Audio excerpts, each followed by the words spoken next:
بسم اللہ الرحمن الرحیم۔ السلام علیکم۔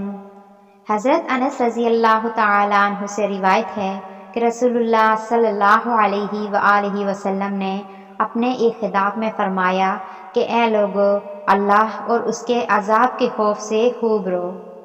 اور اگر تم یہ نہ کر سکو، یعنی اگر حقیقی گریہ کی کیفیت تم پر طاری نہ ہو،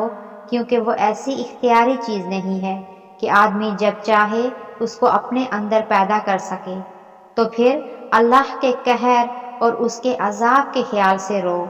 اور رونے کی شکل بناؤ، کیونکہ دوزخی دوزخ میں اتنا روئیں گے کہ ان کے چہرے پر ان کے آنسو ایسے بہیں گے کہ گویا وہ بہتی ہوئی نالیاں ہیں، یہاں تک کہ آنسو ختم ہو جائیں گے اور پھر آنسوؤں کی جگہ خون بہے گا، اور پھر اس خون کے بہنے کی وجہ سے ان کی آنکھوں میں زخم پڑ جائیں گے، اور پھر ان زخموں سے اور زیادہ خون جاری ہوگا، اور ان دوزخیوں کے ان آنسوؤں اور خونوں کی مجموعی مقدار اتنی ہوگی کہ اگر کشتیاں اس میں چلائی جائیں تو خوب چلیں۔ حدیث کا مقصد یہ ہے کہ دوزخ میں اتنا دکھ اور ایسا عذاب ہوگا کہ آنکھیں آنسوؤں کا ذخیرہ ختم کر کے خون روئیں گی، اور اس مسلسل رونے سے ان میں زخم پڑ جائیں گے۔ پس وہاں کے اس دکھ اور عذاب سے اور آنسوؤں کا اور خون کا دریا بہانے والے اس رونے سے بچنے کے لیے آدمیوں کو چاہیے کہ وہ یہاں اپنے اندر خدا کا خوف پیدا کریں اور روئیں۔ دوسری ایک حدیث میں ہے کہ یعنی جو یہاں اللہ کے خوف سے روئے گا وہ ہرگز دوزخ میں نہیں جائے گا۔ بہرحال اللہ کے خوف سے رونا، اور اگر رونا نہ آئے تو رونے کی صورت ہی بنانا اللہ کے رحم کو اپنی طرف متوجہ کرنے کا خاص ذریعہ ہے، اور دوزخ کے عذاب سے بچانے والے خاص اعمال میں سے ہے۔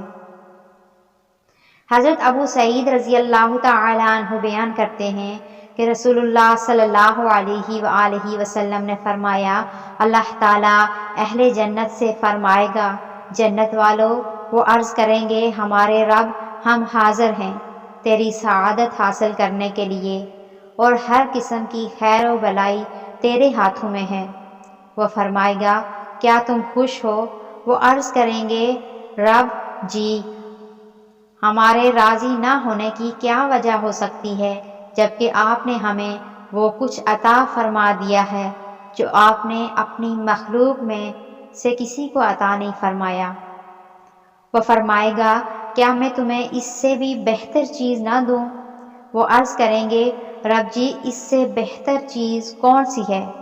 وہ فرمائے گا، میں تمہیں اپنی دائمی رضامندی عطا کرتا ہوں، اور میں اس کے بعد تم پر کبھی ناراض نہیں ہوں گا۔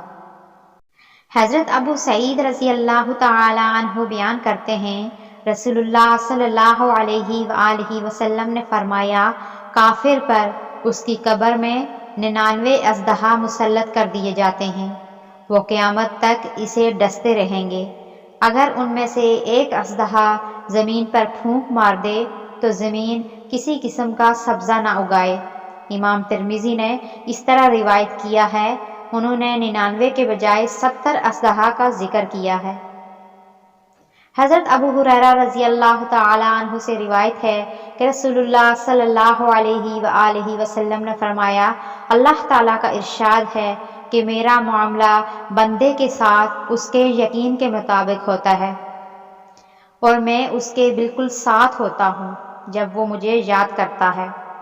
اگر وہ مجھے اپنے جی میں اس طرح یاد کرے کہ کسی اور کو خبر بھی نہ ہو تو میں بھی اس کو اسی طرح یاد کروں گا، اور اگر وہ دوسرے لوگوں کے سامنے مجھے یاد کرے تو میں ان سے بہتر بندوں کی جماعت میں اس کا ذکر کروں گا، یعنی ملائکہ کی جماعت میں اور ان کے سامنے۔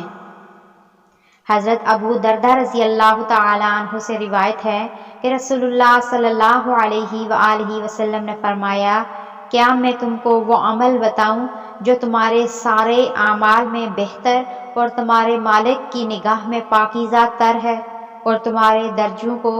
دوسرے تمام اعمال سے زیادہ بلند کرنے والا ہے، اور راہ خدا میں سونا اور چاندی خرچ کرنے سے بھی زیادہ اس میں خیر ہے، اور اس جہاد سے بھی زیادہ تمہارے لیے اس میں خیر ہے جس میں تم اپنے دشمنوں اور خدا کے دشمنوں کو موت کے گھاٹ اتارو اور وہ تمہیں ذبح کریں اور شہید کریں۔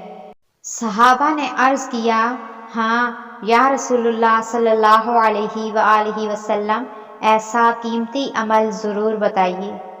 آپ صلی اللہ علیہ وآلہ وسلم نے فرمایا، وہ اللہ کا ذکر ہے۔ سبحان اللہ۔ اللہ پاک سے دعا ہے کہ اللہ پاک ہم سب کو عمل کرنے کی توفیق عطا فرمائے، آمین۔ حدیث کو ثواب کی نیت سے ضرور شیئر کیا کریں تاکہ یہ ہم سب کے لیے صدقہ جاریہ بن سکے۔ شکریہ۔